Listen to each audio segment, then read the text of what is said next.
Gentlemen, but this is a license to thrill. Do you like 150 Days of Winter? But you are the YouTuber. You've always been the YouTuber.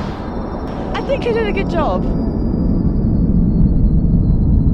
I'm sorry, Blake does it far better than I can ever try and do it. So the year is 1989. Mr. Stump has just finished his masterpiece, Blizzard of Ours, and he creates what can only be described as the polar opposite of ours. This is a music video. This is what the ski film industry would become in the next decade. Gone are the storylines, and we just get skiing and music. Or should I say, we just get great skiing and great music. Also, very different music from what we've previously heard, but more about that at the end. Suffice to say, think of this like going from the Discovery Channel to MTV. Now, sorry, but before I start, we have to do a little plug.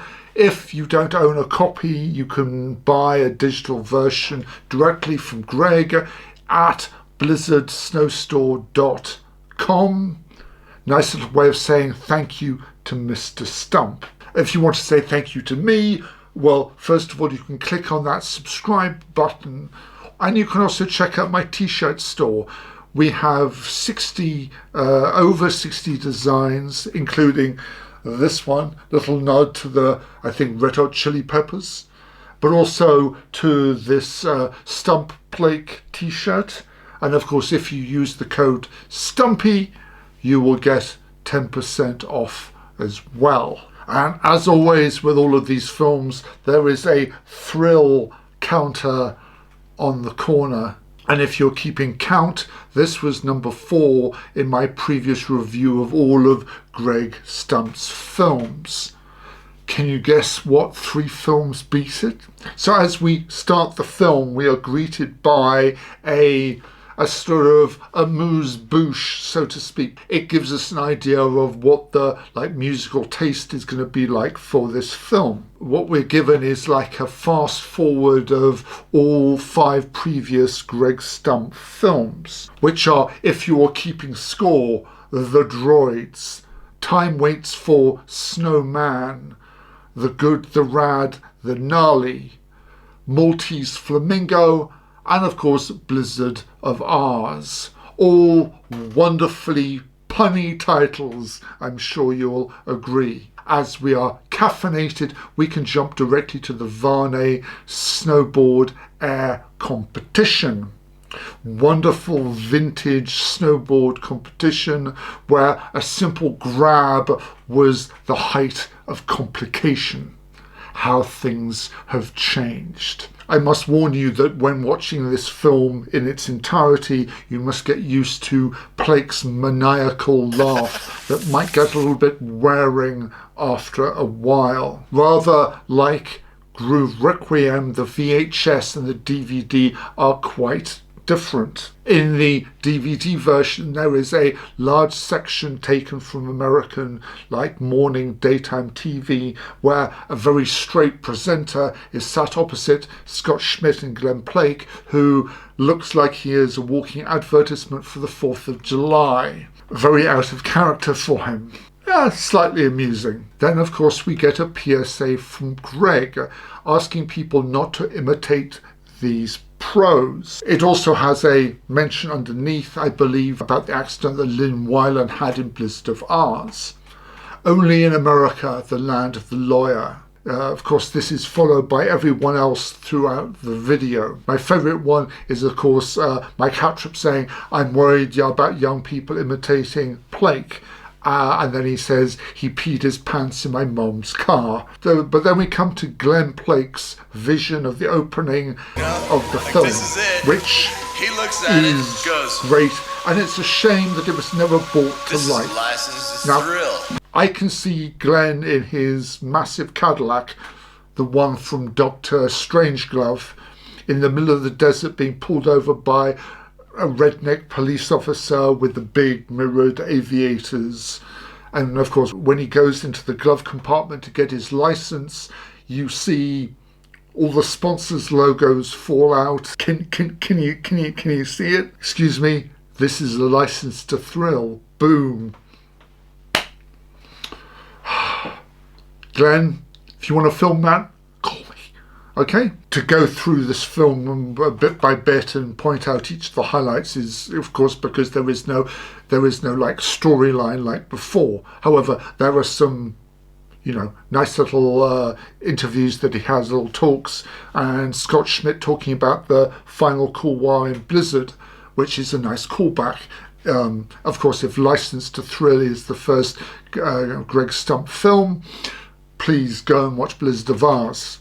And then, of course, we get to see Blake wearing a shiny silver tuxedo with latex pants, which, if that doesn't deserve a point, nothing will. But again, any chance to see the Mohawk in the Moguls, again, just thin skis, Moguls ripping it. Throughout all this footage, whenever the speed is slowed down to a level where you can see almost every piece of snow fly across the screen, every shot that took a couple of seconds to film is blown out to like 20 seconds, gives you appreciation of the skier and the slope and the director. When we get to our next little break, which of course we get introduced to the second time to Kim Reichhelm and her 3 accidents. The first one, you see her doing one of the shoots and she falls over, hits her head, and requires a few stitches. But of course, as the trooper that she is, apparently, like the next day she was out skiing, and of course this accident is the one that is the most famous, where basically she comes up to a tree, she gets her shoulder into it like you would have like a slalom gate, and of course hits the tree and flies off down the mountain. And of course, finally, when they say the following day, when she was out skiing, she fell over and did her ACL. End of skiing. However, this opened the door to Ace Mackay-Smith for Groove Requiem. We then get a very interesting bungee jumping sequence. Now, being that this is 1989, bungee jumping had just been popularised in New Zealand by A.J. Hackett back in 1988. So again, this is a very, I'm going to say, quite a new sport. It's a nice little segment, and you get to see some of the girls in the production team. Nice little, very nice little segment. Then, of course, we head over to Jackson Hole, Wyoming, where, of course, we meet one of these great characters, Dave the Poacher, a teleskier from Alaska, real name David Owen Petrie, who, after doing some research, sadly passed away March of 2024.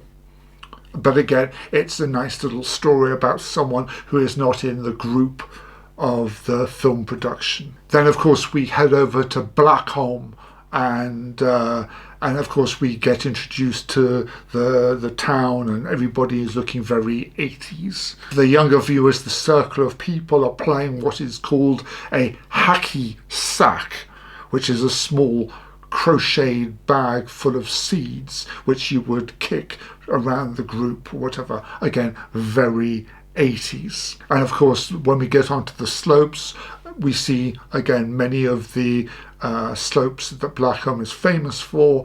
The one that stuck with me is one called Jump for Joy, which again is a cliff jump that then leads into a massive wind lip.